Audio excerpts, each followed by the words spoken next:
After 1 o'clock. Recording button has been hit. We can go ahead and start. All right. Thank you all for coming. This is our session on committee mapping for the Student Success Network conference. My name is Adam Petersen. I'm Assistant Dean of Undergraduate Studies. I'm Cameron Stevenson. I am currently serving as the Interim Director of Institutional Planning and Analysis, and we're both from California State University, San Marcos.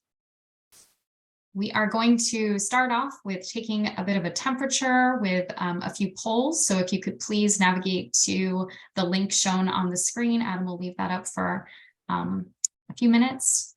pollev.com/CSU Petersen. And you can start answering the questions as soon as you see them. Well, you'll only see one at a time, but. Can you put in the chat so I can copy and paste it? I'm just being lazy. Sure. We should have thought of that. Because you're not lazy.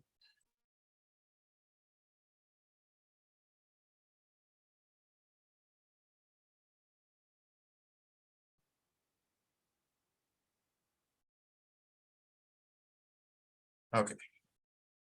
So people are getting there.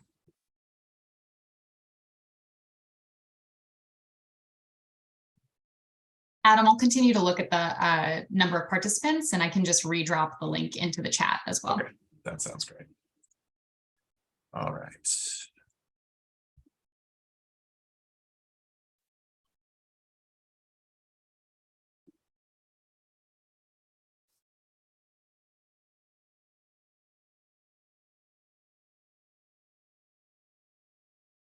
Okay, so our first question is, how many student success related committees, work groups, or project teams do you currently serve on?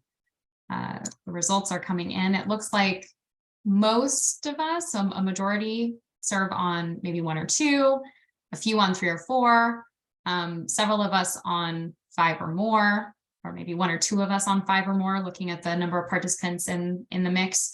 I can say for Adam and I both, the answer is 5 or more. We currently serve on a large number of student success related committees, work groups, or project teams, which is part of why we embarked on this work. Okay, we're gonna go to the next one? Yes.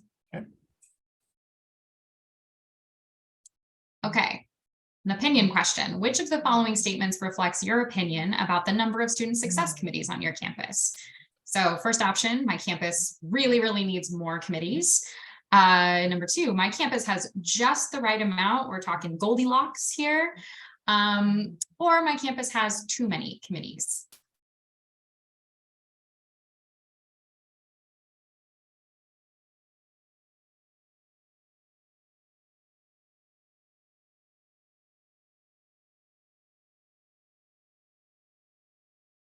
Okay, so a number of folks feel that their campus has too many committees, but there are some folks who feel that we actually need more committees, and some who feel that their campus has achieved that sort of just right mix of committees, which is fantastic. We want to learn from you.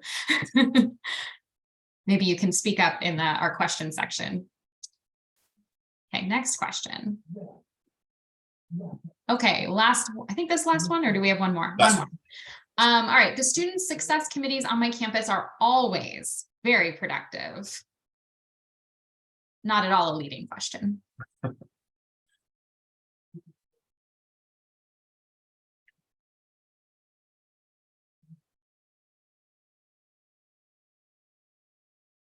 Yeah, I'll say Cameron and I are both survey people, and we both recognize that this is not a great survey question. Yes. I would never put this in a survey. Always is not a very good. Yes. Not help. But it does produce an interesting takeaway in this case, which is that about 77% of those who have answered this question disagree with this statement, right? So, and that's probably because we snuck that always in there, right? Whose committees are always very productive. But it does point to an opportunity that, maybe there's more work that we could do on our campuses to increase the effectiveness of the committees that we sit on. Okay, a pretty clear result there. So I'm gonna stop sharing and go back to the presentation itself.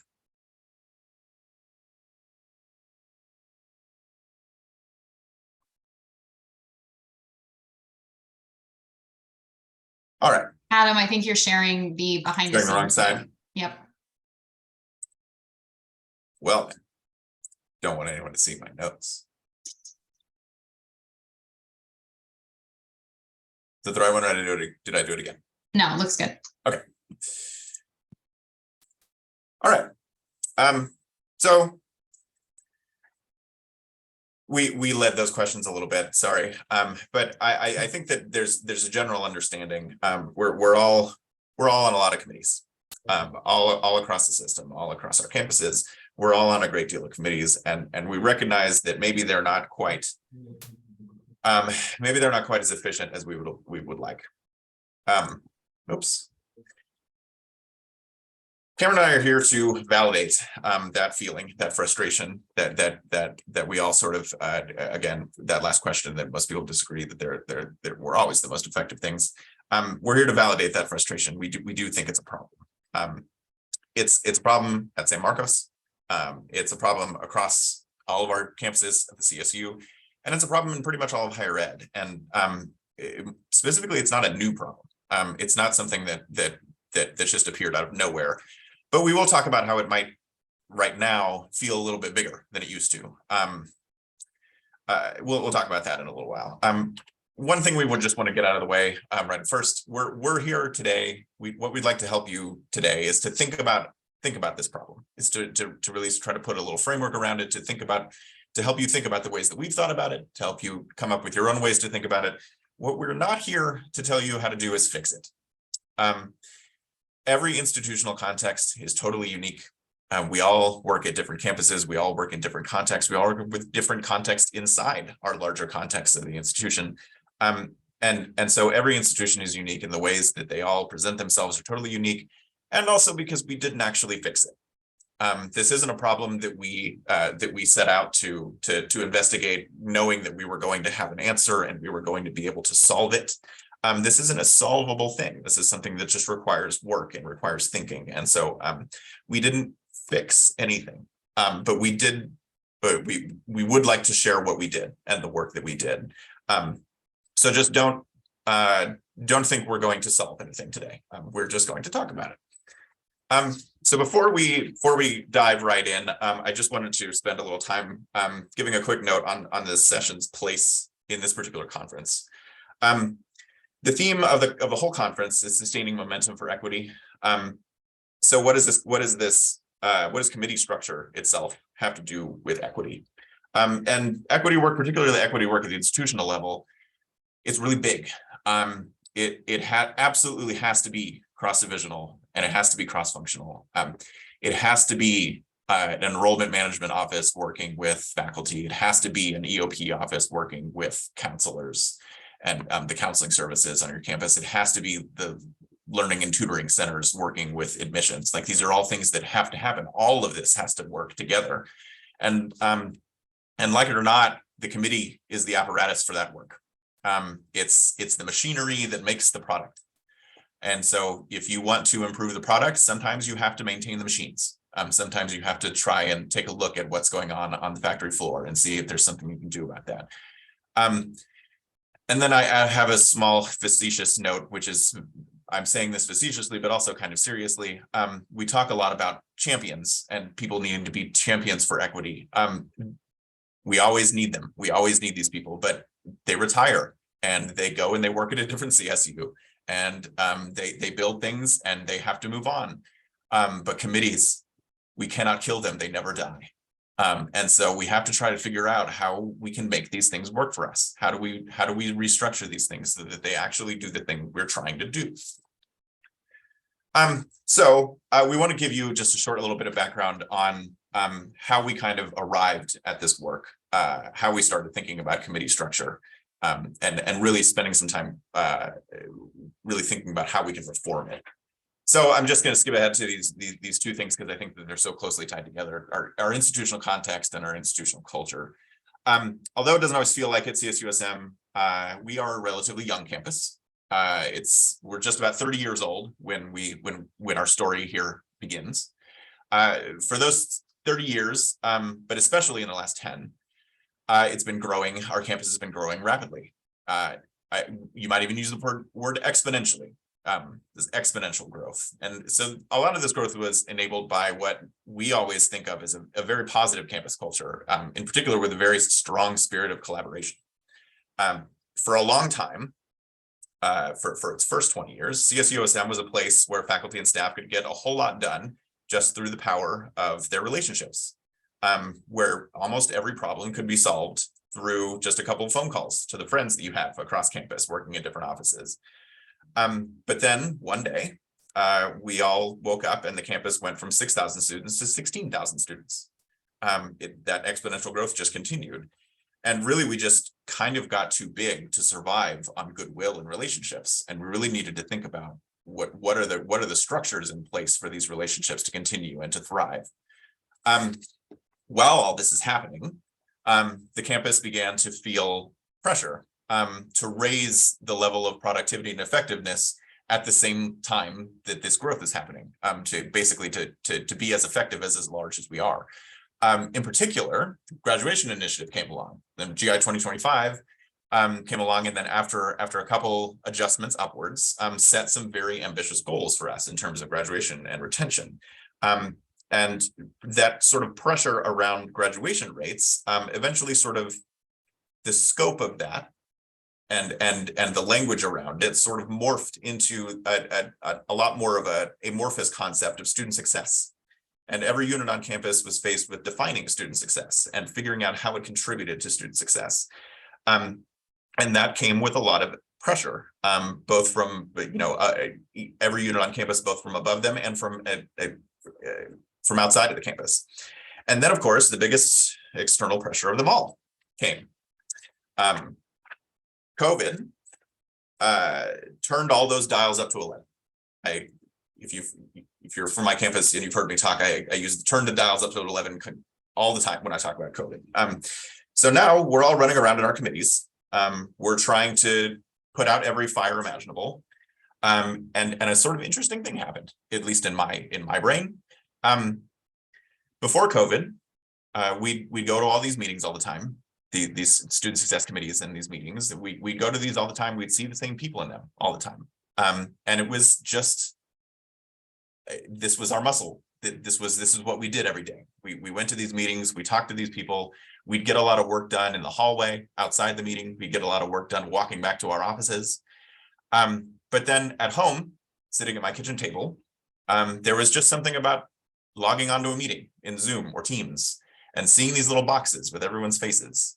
And then an hour would go by and those boxes would all disappear. And I would go to the next meeting and it would pop up and it would be all the same people in the same boxes. And we'd be talking about the same thing for the next hour. And then we'd do it again an hour later. And we'd do this all day. And we'd see the same people in the same boxes and we'd see their kitchens and their bedrooms behind them. And it became a little bit more apparent that this wasn't actually functioning in the way that we needed it to. And so that's when we started thinking, when Cameron and I in particular started thinking about this. Why are we doing this? Why is this the way that we do our work? Is there any way that we could be doing this better?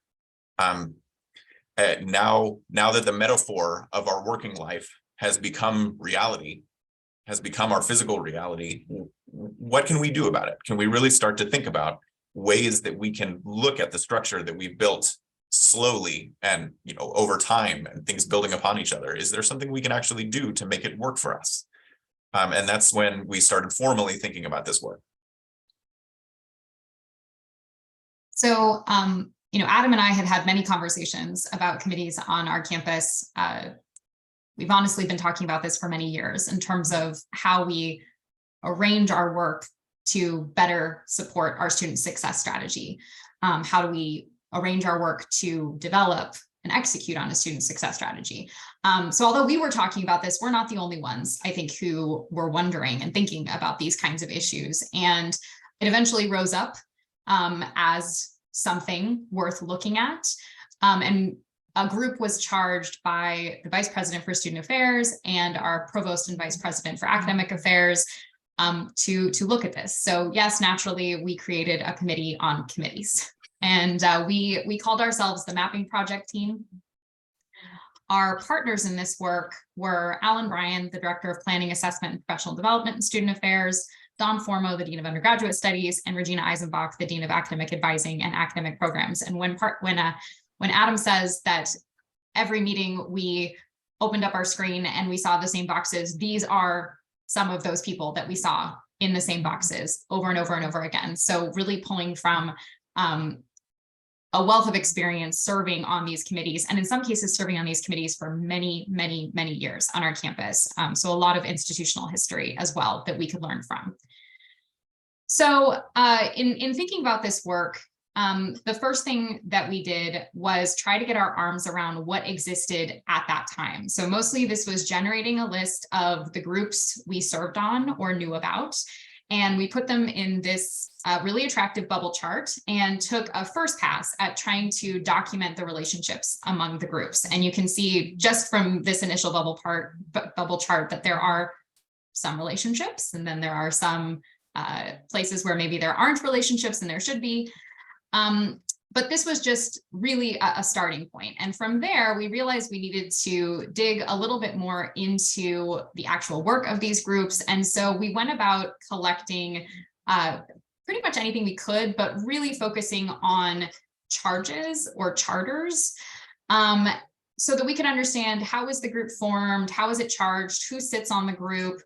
And you can see there was a wide variety in the types of charges that we received. And then in some cases, we also tried to get copies of agendas so that we could get a sense for the actual work of the group. So I'm sure this does not happen on your campus, but on ours, occasionally committees have been known to get out of scope. And so knowing what was actually happening in the group through that agenda or through those minutes was really helpful in this case in helping us to get our arms around this, because although the 5 of us sat on most of these committees, at least one of us, not every single one. And so having that additional insight was really helpful, and having kind of a repository of documentation we could look at as well. All of this resulted in a massive spreadsheet. Don't try to read this. It's just to illustrate how we attempted to organize our work and our thinking. It includes things like the name of the group, whether a charge exists, the type of the group. So for example, is it an ad hoc group or a standing group? Who or what entity the group reports up to, the size of the group, and things like that, along with some really lovely notes to help track all of our thinking around these different groups and what we were able to track down. So after all of that, we put together a slightly cleaner version of our current state visual. You can see that there's still a lot going on, pockets of relationships, but also still some silos. Some places where there does seem to be a hierarchy, but why are there multiple hierarchies? And we also made an attempt at capturing the reporting structure. So rather than these bubbles sort of just existing on their own out there, trying to document who, if applicable, these units or these committees are reporting up to. And one of the things that Adam and I probably should have mentioned when we started, and hopefully it's been clear throughout, is that when we say committees, we're using that as shorthand for pretty much any group on our campus that is engaged in charged work around student success.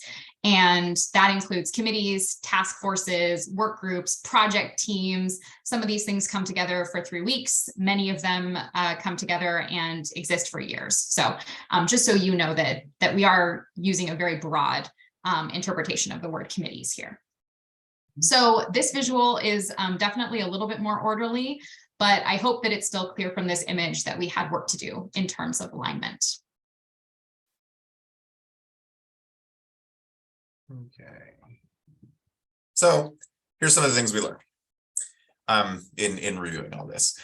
First of all, the group names of all these groups, they're all over the place. We had steering committees that did not steer. We had work groups that did not work. And we had task forces that persisted long after the task was done. And so names of what these groups are did not actually mean much in a lot of cases. And that's something that we think we'll talk about the actual what we should do about that in a second.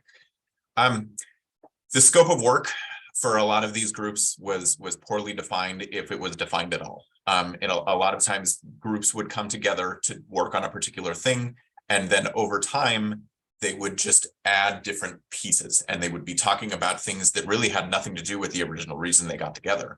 And so we saw a great deal of scope creep from a lot of these groups.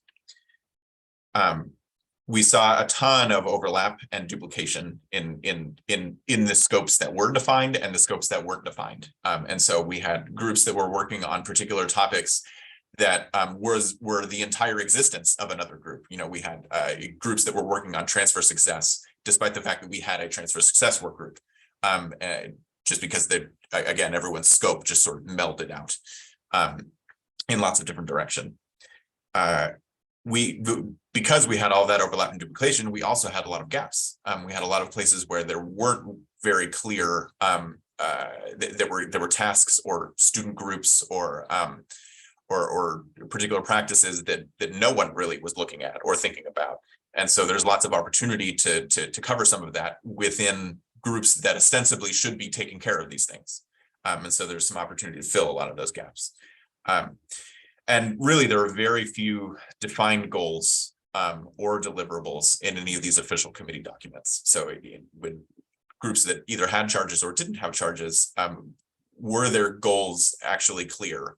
That was pretty rare to see that. And in terms of very clear deliverables that groups were supposed to be working towards, there weren't a lot of those things listed either. And then because there were no goals and no deliverables, there were also no timelines attached. In a lot of places there we didn't see any specific timelines, or we saw timelines that had elapsed years ago, and those groups were continuing to meet. Those groups were continuing to work on something that maybe didn't have anything to do with the timeline anymore. And so our first consideration here: what should we actually do about this? What are some recommendations that we have, and we'll talk about how exactly we put together those recommendations. But the first is really to think about naming conventions and a template for committee charges. And I think that the most important thing to take away from this is just there should be a reason why we call things what we call them. Language should matter and words should matter. If we call something a task force, it should be arranged around a particular task. It should be a time-limited group. It should have an end date if it's going to be a task force. If it's something that is going to continue working on an issue that doesn't necessarily have an end, then you can be thinking about whether or not it should be called a committee. If it's something that people need to be regularly attending to keep abreast of a particular issue, then it's something that they should continue to meet. It also depends on what level they're operating at, and we'll talk about the levels of operation. But if a group is particularly tactical and they're doing a lot of tactical or operational work, that makes sense for them to be a work group. But if they're supposed to be developing a strategy and setting priorities, you don't want to call them a work group. They should be a steering committee. They should be something. They should be something at a higher level. And so, really, what it all comes down to is just we need to be intentional about what these words are and what they mean. And so that's going to require some changing of names of some committees that we have. And so in addition, we also thought that we can put together a template for committee charges so that we all can understand as we read committee charges what each group is asked to actually do. And so these should be official documents that go along with a group that outlines the charge for the committee, what is actually their mission, who are their members and what are their members supposed to represent, what is their timeline for work, what is their scope of work, and what are the reporting lines that they have. And Cameron will talk about that, more about reporting lines in just a minute. So the next consideration here, there really should be a process to regularly review all of these charges. If we have those charges together, we should have someone an office or a unit or someone helping the provost and the vice president of student affairs regularly review these charges and review their output. Are they meeting the deadlines or the timelines that we have set for them? Are they completing the tasks that we've assigned them?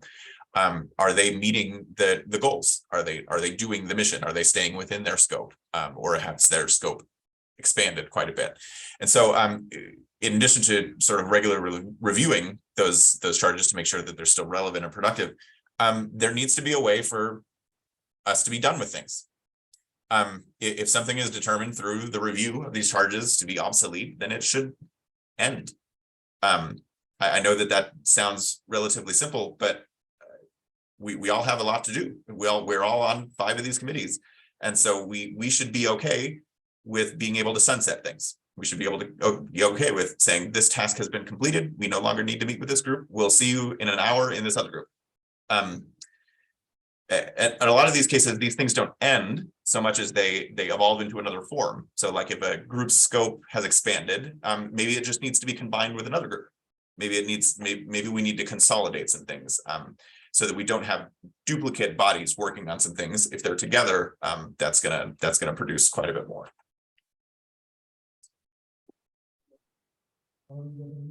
So diving into our next set of observations, Adam mentioned reporting lines. Something you may have noticed from our current state visual is that there were inconsistencies in reporting lines. So some work groups didn't have clear reporting relationships. Some reported to other existing committees or work groups, some directly to a senior leader or even directly to the president. And this made it difficult to understand the flow of information for these groups and where decisions would ultimately take place with regard to these efforts and with regard to student success strategy on our campus. If we have a bunch of entities doing work and reporting up through a number of different chains, where does the action take place? Where are the decisions happening? So that's really something that we know we need to attend to. And in many cases, these groups felt tremendous responsibility. In fact, these groups still feel a tremendous responsibility for student success efforts on campus, but our committee structure doesn't clearly designate authority, and none of these groups have oversight of resource allocation, which is a hindrance to the ability of these committees to move forward. Furthermore, we've identified an issue with what for now I'm calling functional levels, or you heard Adam refer to it as levels of operation. Was this a deciding group? Was it a thinking group? Was it a doing group? And so it became kind of difficult to figure out what the group was supposed to be doing. At what level are they expected to operate? And then there was wide variation in terms of group size and membership. So the groups that we looked at ranged from 5 members to 41 members. And when you think about 41 members on a meeting invite, particularly a Zoom meeting invite, every Friday at 9 a.m., right? That's a lot of people power at our university in one place. Does everyone need to be there? Not everyone did show up, but you know, thinking about the size of groups is really important. And then in many cases, individuals' roles on these groups were unclear. So who truly needs a seat at each of these tables? Were individuals expected to represent just themselves or a broader constituency? Why are there maybe multiple representatives from some units while other units have just one representative or even no representatives?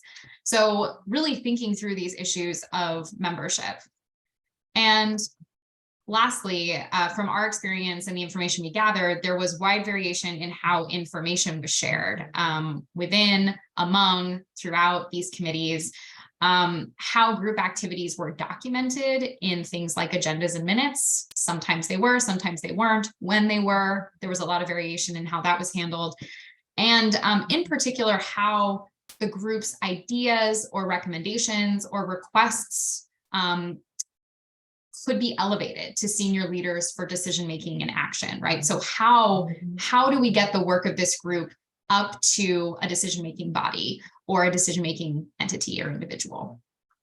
And so when thinking about these observations, some of the considerations that we have offered up were to establish or clarify those reporting lines. So this may be the simplest one.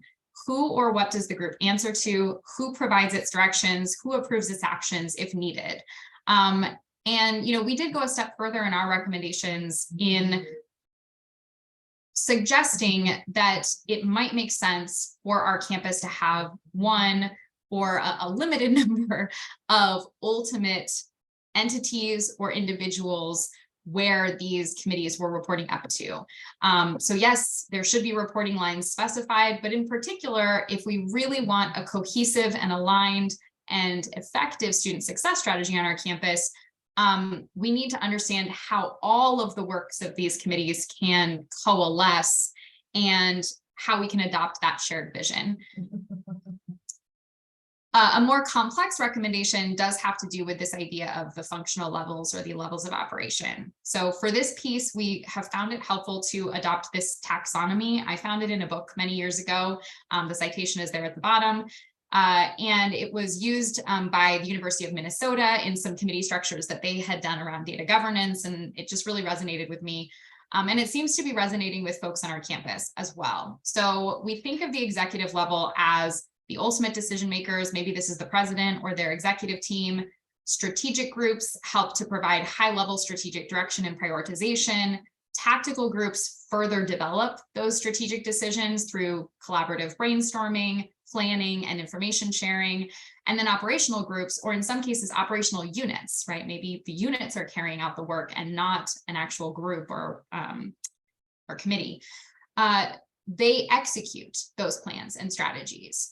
And on our campus, what we realized was that a lot of our groups, a lot of our committees were expected to operate at this tactical level, doing a lot of brainstorming, problem solving, planning, proposing. And in many cases, these groups didn't have a meaningful connection to strategic or operational entities. And so what that meant was that we kind of felt that we were spinning our wheels in many cases, right? We didn't have an avenue to elevate items for decision-making or to assign projects for implementation. And so many great ideas sort of got stuck in those committees. And so we really need to make sure that our groups are properly supported in terms of both leadership and operations. In terms of team composition, right? So thinking about membership, there were a number of considerations that we felt were important to highlight as we think about seating future committees at CSU SM. So how many individuals are necessary to accomplish the work of the team? Smaller groups might be missing key players, but larger ships are much more difficult to steer. And so it is a balancing act. We recommend being really intentional about who is added to a particular group and being explicit about why that individual has been selected for that task. So what does the individual bring that is essential to the work of the group? And are there ways to bring in additional perspectives as needed rather than inflating the committee roster just in case you need someone to weigh in at some point, right? How can we be thoughtful and intentional about bringing student voices to the table or other entities on campus when relevant and when needed, rather than having a committee that has 41 people on it, especially given calendars these days, not everyone's going to be able to make it. So I also feel strongly, and I know that Adam shares this view, that committee membership should be based on roles and not on individuals in the vast majority of cases. So the member should be the director of institutional planning and analysis, not Cameron Stevenson. And this is a lot cleaner when folks inevitably change roles at the institution or leave and go to another institution or retire.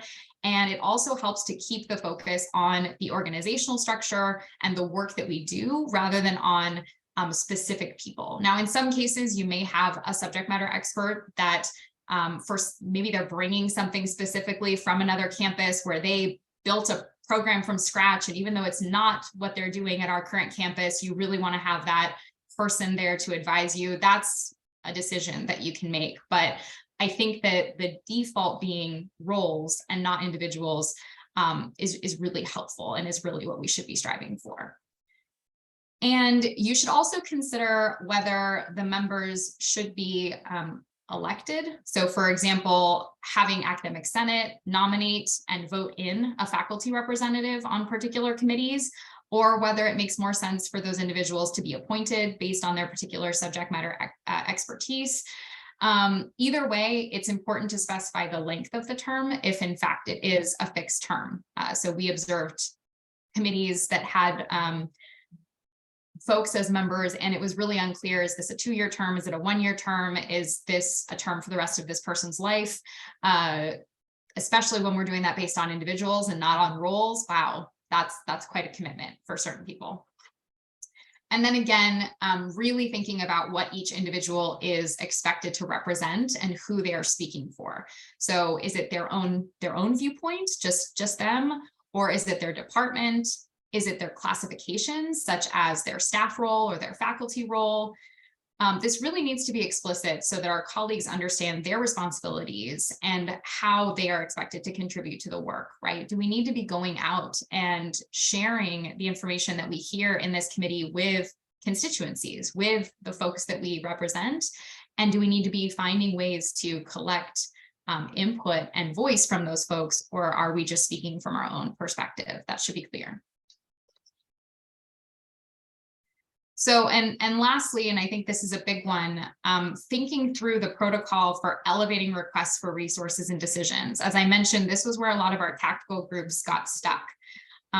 We believe that developing a protocol like this would go a long way to helping our committees be more focused, more productive, and have a greater impact. So we have a lot of groups on campus who want to be able to take action, but there has to be some mechanism for prioritization, some direction to actually operationalize and sustain this work.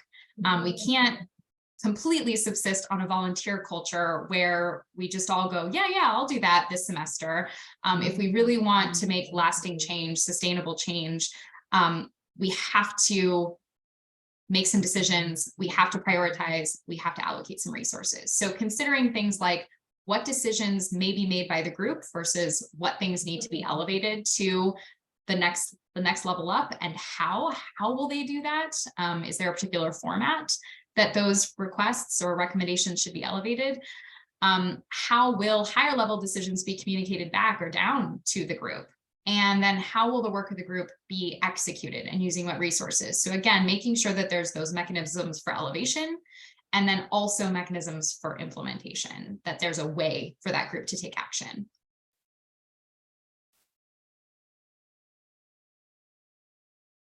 There, unmute myself. Okay. So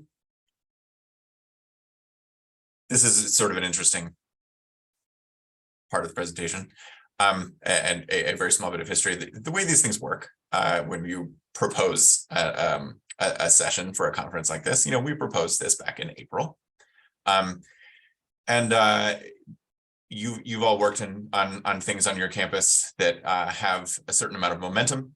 Things lose momentum, things gain momentum. There is an implementation dip and a shift, and so we were feeling pretty good about our momentum when we submitted this proposal to have this talk, and we knew that if things didn't work out the way we wanted to, we still want to talk about this because it's still something we think that people are going to be able to use. Still think that it's something that people can take away, but we wanted to be honest about how far we've gone and what has actually changed on our campus. So we talk about what's worked so far and what hasn't. What's worked so far is that we have been able to we wrote a recommendation. We wrote a full however many page recommendation after all of our team met many times, did a lot, went through quite a lot of work. We put together a recommendation, and we've delivered that recommendation to the provost and the vice president of student affairs as we were charged to do. And after that, we got to present to executive leadership and a number of the committees that we work on. We've gotten to present this several times in several different groups in several different places. And one thing that I think that it's really important to note is that our findings to this point have not been met with any contention in any venue. They're received very positively by the executive leadership, by the president, by the provost and vice president of student affairs. They've been received very positively in all of the committees that we are on, that we have presented to. And so I just wanted to say that out loud because if you're thinking about working in this direction, let me tell you that people on your campus want you to do it. People have responded pretty positively to this, and so it's something that we think that we encourage you to do on your own campus if you think that your committee system is needs help. However, we're still on all the same committees. We still answer that question at the beginning, 5 or more. We're we're definitely still on as many committees. We actually are not on as many committees. And I'll talk about that in a second, that we have done a very small bit of consolidation, but there hasn't been a lot of structural change at this point. And so we want to be totally honest about that. Again, we're not coming to you and saying that we fixed this and that everything is perfect now. One of the things that we think that has worked really well so far is that by presenting this so many times, by talking about this, by circulating this recommendation, we have seen the proliferation of the language that we use used. I think that we're seeing people use this language, and especially we're seeing people use the framework of the strategic, tactical, and operational levels, and really thinking about at what level does my unit, does my role operate? Am I supposed to be making strategic decisions, or am I supposed to be making tactical decisions? And so we've heard people use that language, and we really think that helps people move towards really the metacognition necessary to make this change happen. I will say that we have heard people use this language incorrectly, and there's been places where we've had to try to reinforce that language and really challenge people on it and make sure that they understand.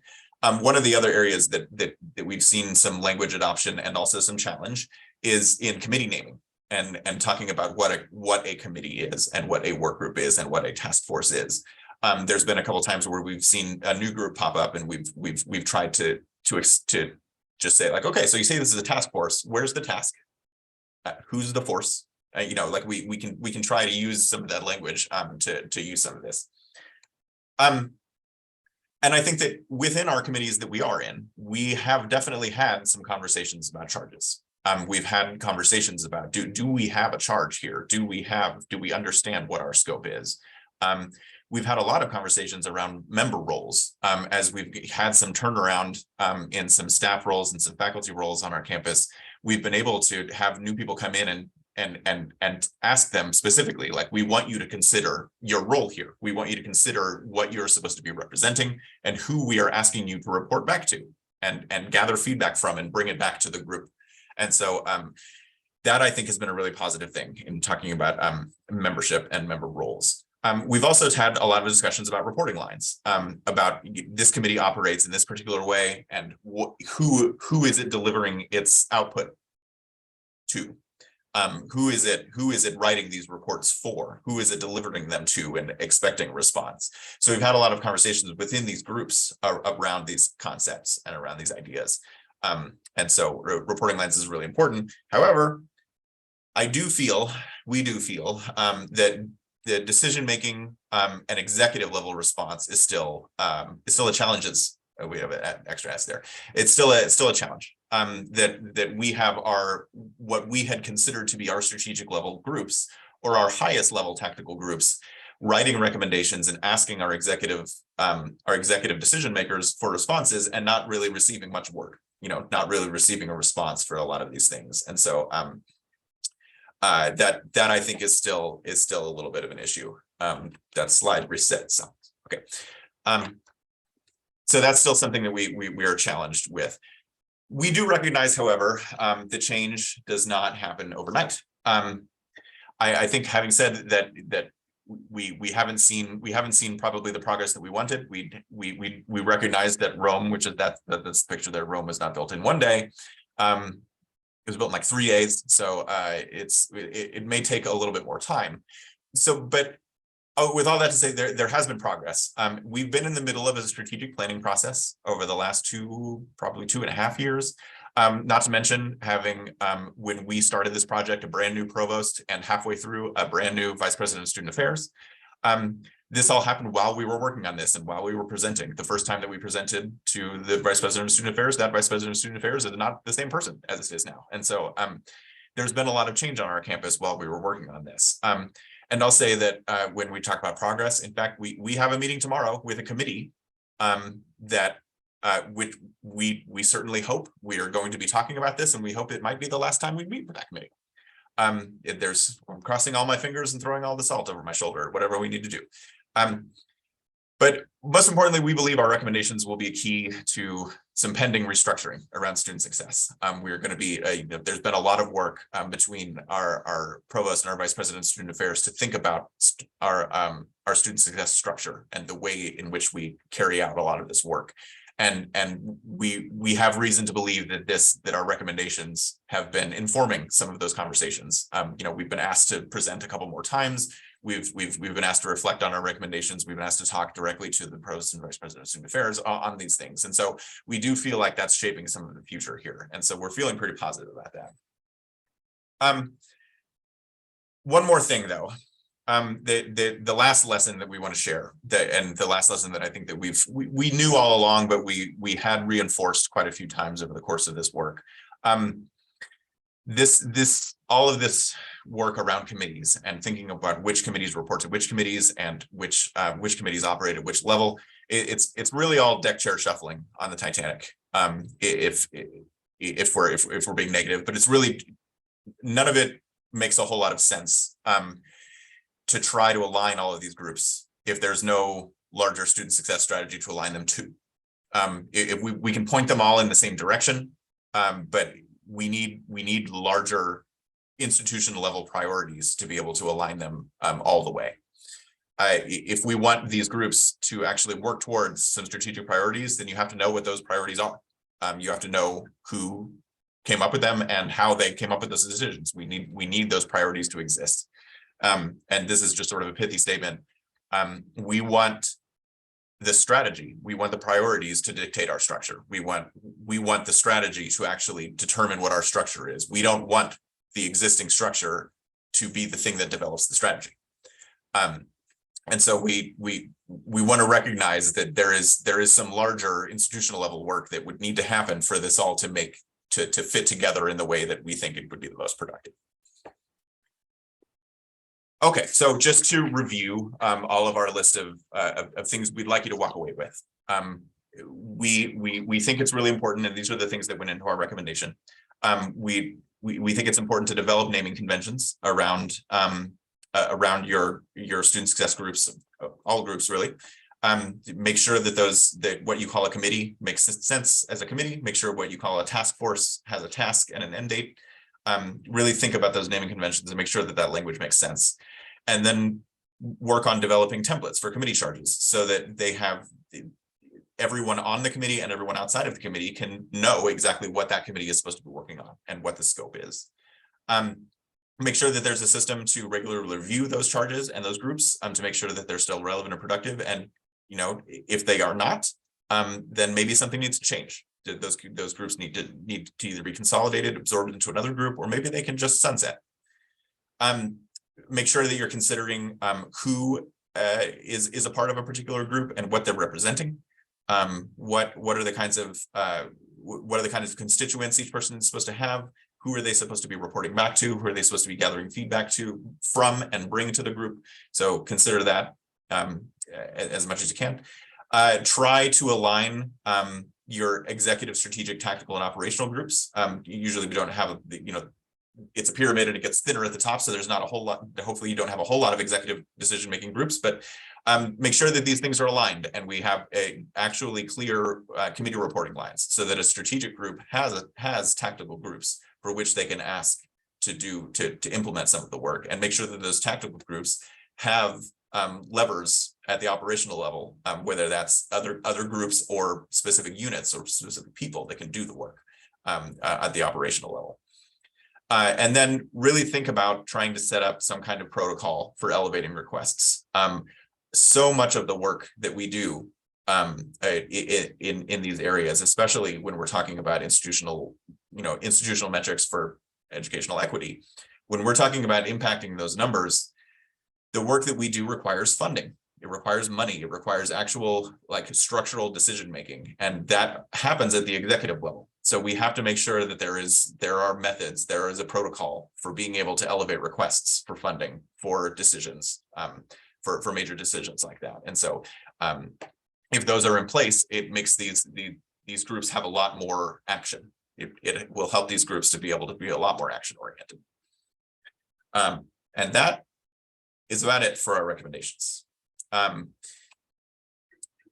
This slide doesn't actually contain anything else. This is the end of our talk. And so we wanted to make sure to have a conversation if we needed to. We wanted to give some time for anyone to ask any questions. And so we are open to any questions that anyone would have. How'd you get buy-in? People don't want to change. They still don't want to change. Oh, okay. You know, it's interesting. I think, as Adam mentioned, so our group was really sensitive. Our small group was very sensitive to the fact that in some cases we were talking about perhaps sunsetting some of the committees on our campus, and that the folks who sit on those committees might feel a certain way about that, whether it's the chairs of those committees who have been leading them for a long time, or whether it's the members who feel that that committee was the only place that they received updates, or that was the only place that they felt they had a voice. And so we were really concerned about that. We were really sensitive to that. I will say, though, that all of the spaces that we've presented on this, which, you know, is limited, but the spaces where we have presented on this and the people that we have spoken with, I think are largely able to see, because they're sitting in these committees just like us. And at least for me, they're sending me Teams messages going, what am I doing here? You know, what are we talking about? Didn't we just talk about this in the other committees? So I think there's more like-minded folks, most likely, on your campus than maybe you realize. And then the other thing that I would share is that a lot of it is in how the message is delivered, right? So at least for our part, we're not going into these spaces and saying these committees are, you know, ineffective and terrible. And, you know, but we're talking about these committees have been doing really good thinking work for a long time. And for some reason, we haven't been able to carry that through to impact.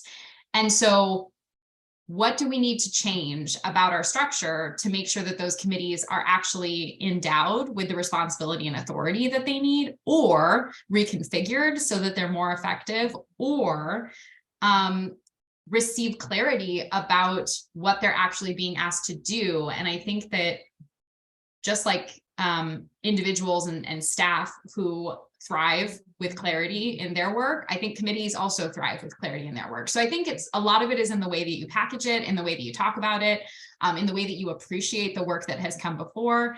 And then I will also say that I think senior leadership being on board goes a long way, because if they can talk about the value of this and how they see it actually moving forward to impact, that really helps too.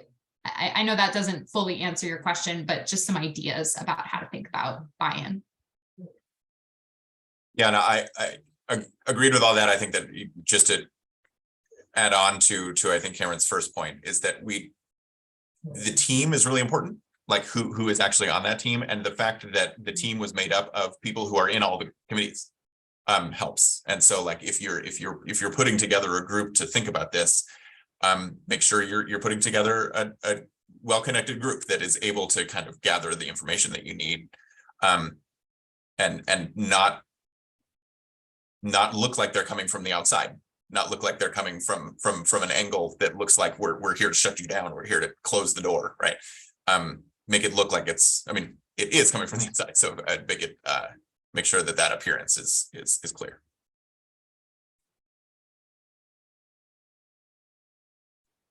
Any other questions? I have a question, Francisco, San Jose State University. I really appreciated your presentation. Also, appreciated hearing with clarity and conviction that we need to be intentional about who is on a committee and their voice.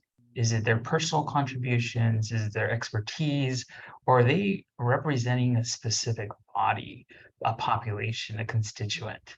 So I really appreciated hearing that in this public forum, as oftentimes, and I've been at 3 different CSU campuses, that the person is making decisions.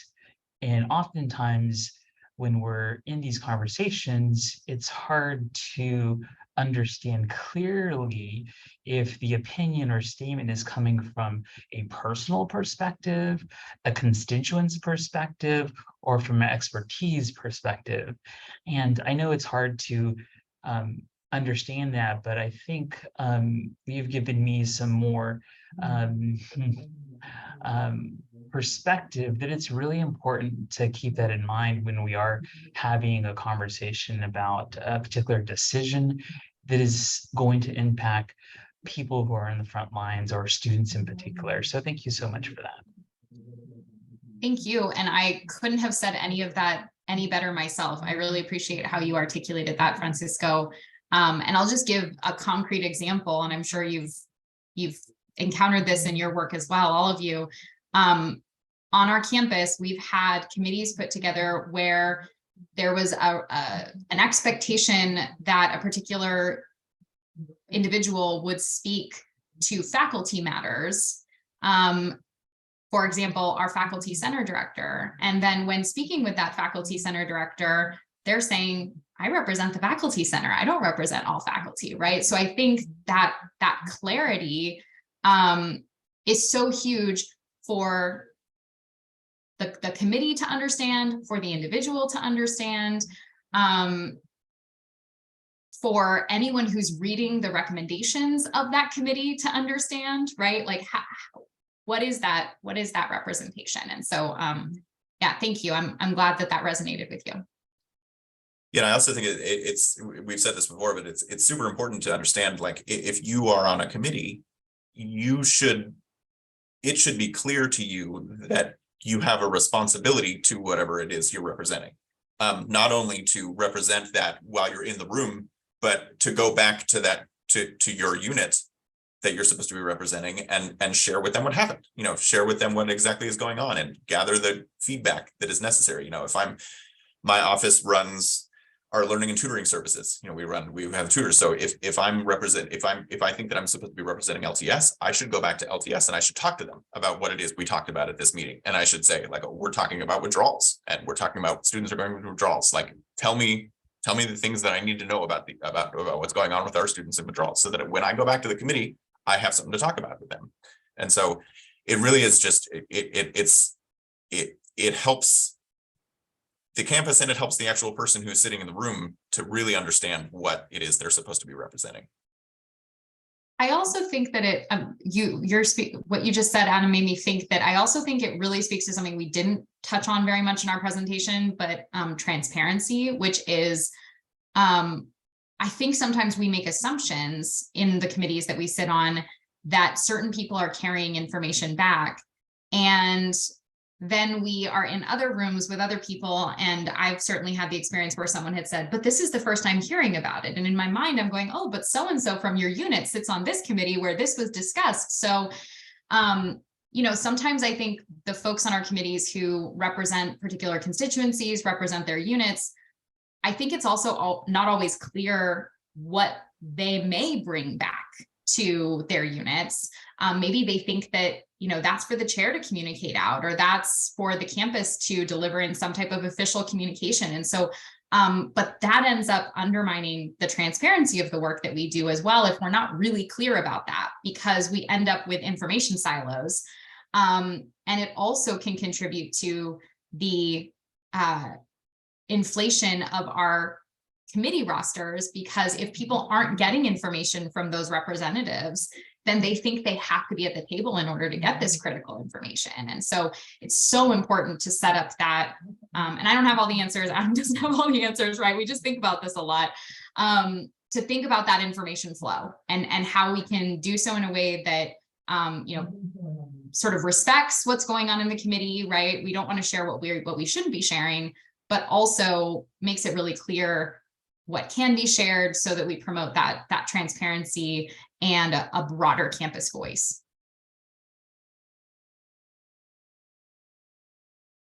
Okay, while we wait to see if there's any other question, I'm going to put this one more time in the chat, just to be fun. We had one more question in the poll that I think would have worked better if we were all in a room together and we could do, but everyone can click on that and just answer my one more. And we just think it's funny to see everybody's committee acronyms populate a word cloud, just because we think our acronyms are pretty funny sometimes. You can add your acronyms to the pile. My favorite fun aside about this is that, we talked about how all of our committees on campus, there's not a lot of consistency around the names that are used, right? Task force, council, and so forth. And I like to joke that a lot of the time we just pick the name that works the best for whatever acronym we're trying to create. So I don't know if you've all experienced that as well, but We make backronyms. Adam really loves acronyms. They're super great.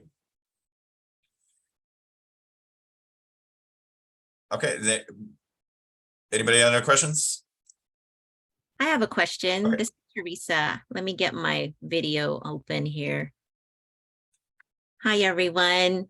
I have a question about the role of faculty in serving on committees.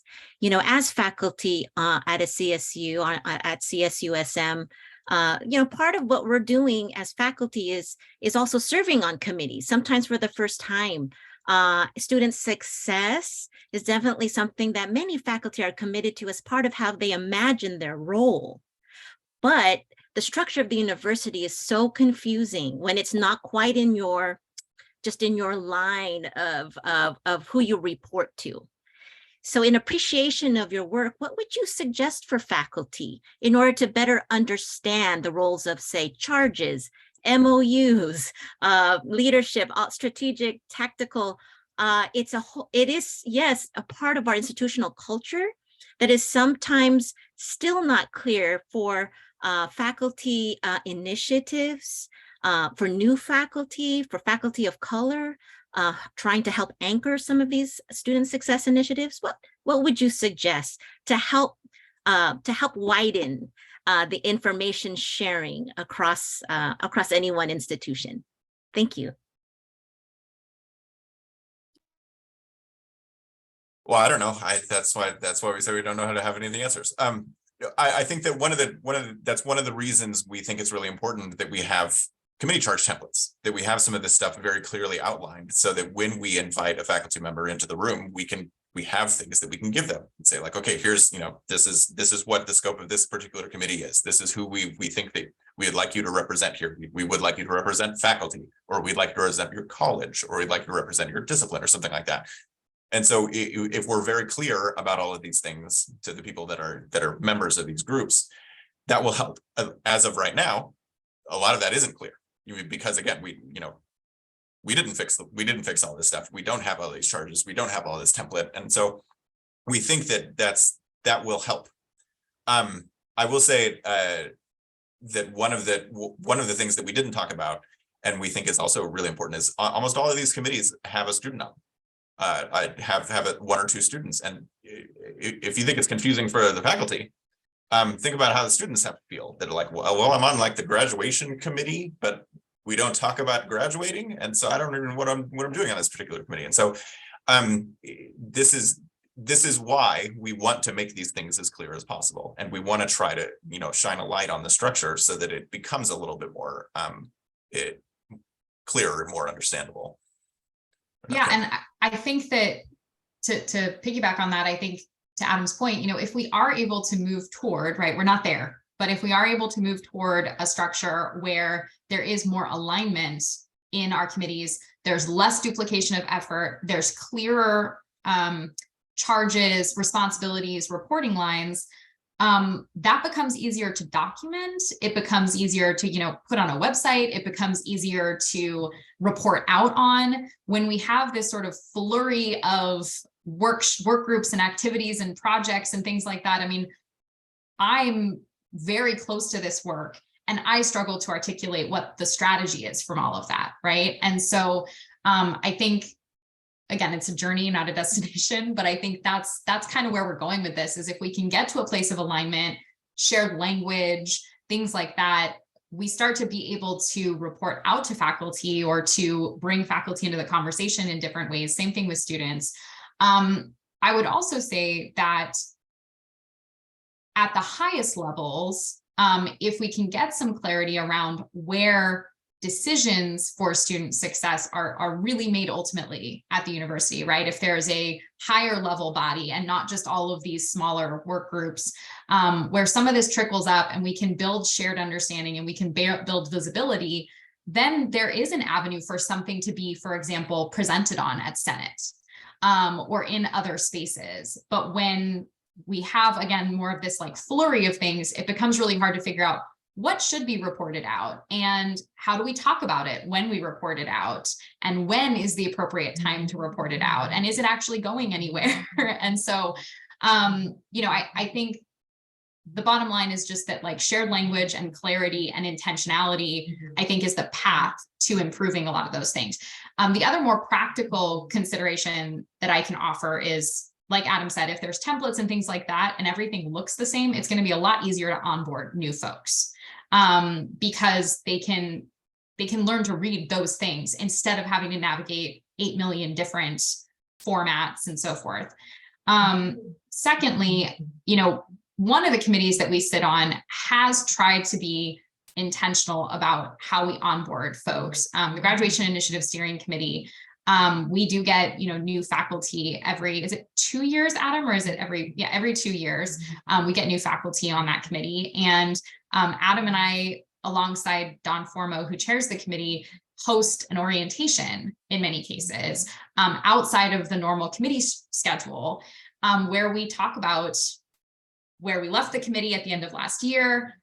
For example, with Graduation Initiative Steering Committee, we do an orientation about the Graduation Initiative metrics, how to read the data that we are looking at and collect related to the Graduation Initiative. We try to talk a little bit about common language that you might hear when we're talking about these particular metrics.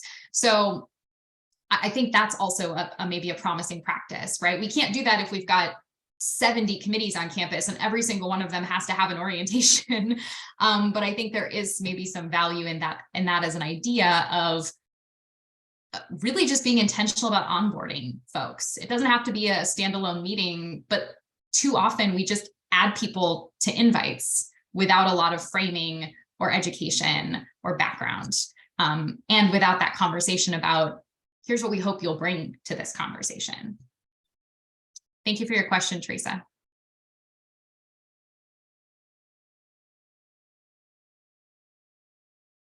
Okay. Okay. Well, thank you all. Thank you all thank you for all. attending our session and staying with us to the end. Yes. Feel free to email Cameron or me. You can find us on the internet. We didn't put our emails in the last slide, but we're the, you know, you could, if you just type our names and CSU SM, you'll find us coming up. So the next sessions don't start until 2:45. So you've got a little bit of a break. And thanks for coming. Have a good conference.